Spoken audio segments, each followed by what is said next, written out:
Alors, dans l'actualité aujourd'hui, une campagne d'uniformisation des adresses débute bientôt à Montmagny. J'ai assisté à cette rencontre cette semaine. Je vous fais juste un tableau très rapide, là, mais on va revenir là-dessus. On va en parler là, d'ici décembre, mais principalement après les fêtes, là, qu'on va procéder là, au changement d'adresse.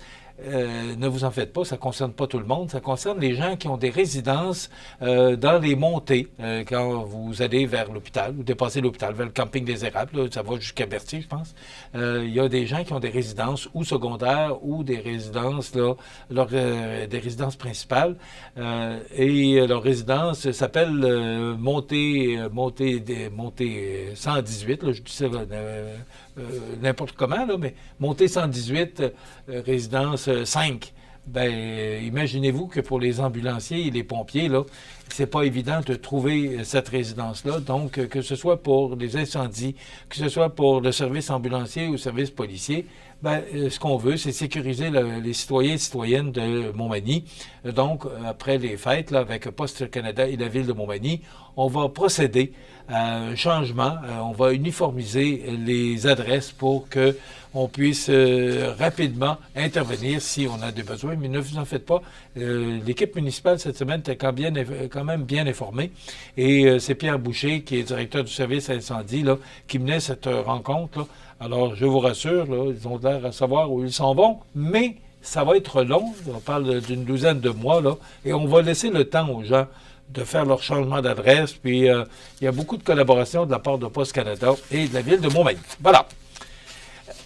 Écoutez, il ne reste que 6 minutes et dans l'actualité ce matin, c'est un sondage qui est dans le Journal de Québec, en page 11. J'ai trouvé ça bon et je vous en fais part. Croyez-vous, avez-vous la foi, oui ou non, que les projets suivants vont se réaliser un jour au Québec? Écoutez bien, je trouve ça intéressant. Le prolongement du métro à Montréal. 74, oui, j'y crois. 26 non, j'y crois pas. Un TGV reliant Québec, Montréal, Toronto, Windsor. Et je vous laisse votre idée à vous, là, de vous faire une idée là-dessus. Un TGV reliant Québec, Montréal, Toronto, Windsor. 55 oui, j'y crois. 45 non. Le tramway à Québec. On en parle encore ce matin. Il y a une entente là, qui est possible, mais l'entente se signera officiellement le 15 décembre. Ça étire tout le temps, là. Alors, le tramway à Québec, 51 des gens y croient, 49 n'y croient pas. Le projet Northvolt, 37 des gens y croient, 63 n'y croient pas ou n'y croient plus. Un toit durable pour le stade olympique. En passant, les travaux sont commencés. On n'a comme pas le choix d'y croire, mais quand même, 37 des gens n'y croient pas. Et 63 des gens, on reprend ça. 37 des gens croient que le toit du stade va se réparer, 63 non. Pourtant, les travaux sont commencés. On a déjà commencé à retirer la toile. Le troisième lien, 29 des gens y croient, 71 des gens n'y croient pas. Le retour des Nordiques de Québec, 21 des gens y croient, 79 n'y croient plus. J'en fais partie. Le retour des expos à Montréal, 20 des gens y croient, 80 des gens n'y croient plus. Je pense que ça démontre un peu là, comment on se sent dans tout ça. Comment on a pu perdre des expos? Comment on a pu perdre les Nordiques de Québec? On avait la Ligue nationale de baseball chez nous et la Ligue nationale de hockey. On avait 2 clubs. Comment on a pu laisser partir ça? Et honnêtement, les Expos de Montréal, là, on a tenté à un moment donné d'avoir un club là, avec une autre ville en Floride. Là, ça n'a pas fonctionné, puis ça ne pouvait pas fonctionner non plus. On l'a ou on ne l'a pas, mais on l'a déjà eu. Moi, c'est ce que je déplore, c'est qu'on a déjà eu ces clubs-là chez nous et on ne les a plus.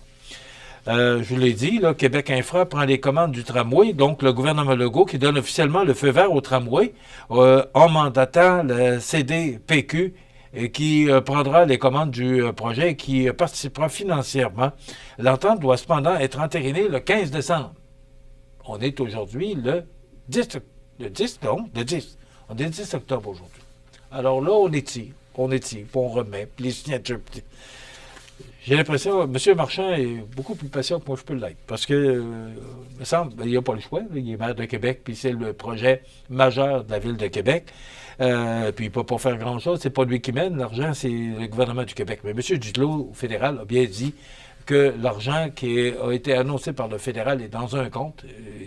Il a déclaré la semaine dernière, là, il dit que l'argent est dans un compte prévu pour ce projet-là. Donc, c'est à suivre. La tempête Milton, écoutez, c'est pas compliqué, tous les réseaux nationaux parlent de ça ce matin. Il y a eu du dégât, surtout à Saratoga, en Floride. Saratoga, voilà. C'est là que les principaux dégâts ont paru, mais il y a quand même beaucoup de dégâts. Cependant, on avait annoncé une catégorie 5, on a diminué à catégorie 4, et hier, dans la nuit, ça a commencé hier soir, mais surtout dans la nuit de mercredi à jeudi, là, ça a diminué de catégorie 3. Vous allez dire quand même des vents de 200 km/h, là, que ce soit, peu importe la catégorie, ça fait du dégât. On pense à ces gens-là là, qui vivent cet ouragan dans la région de la Floride, et particulièrement Tampa Bay, là, qui a été touché. Il a conduit un camion de la ville gelé. Oui. C'est dans le Journal de Québec sous la plume de Pierre-Paul Biron.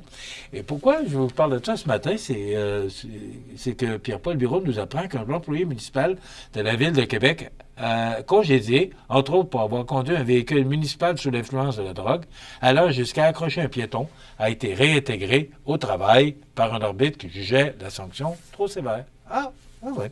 Alors, c'est dans le Journal de Québec de ce matin. Et je termine là-dessus. Le président de Saint-Hubert, je cherche, là, attendez un petit peu, il a fait un bon job, le président de Saint-Hubert, parce que hier, il a annoncé que, vu l'achalandage qui avait diminué dans les restaurants de Saint-Hubert au cours des derniers mois, allait revoir les prix des restaurants des Saint-Hubert.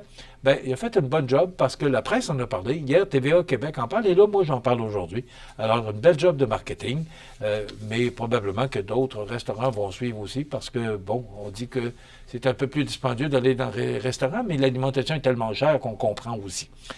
C'est le festival de l'Oie Blanche, c'est débuté. Il y a beaucoup d'activités aujourd'hui. Donc, participez en grand nombre. Et demain, on aura une chronique prévention pro-mutuelle et aussi les découvertes d'une télé régionale. C'est une série d'émissions qu'on vous passe tous les vendredis.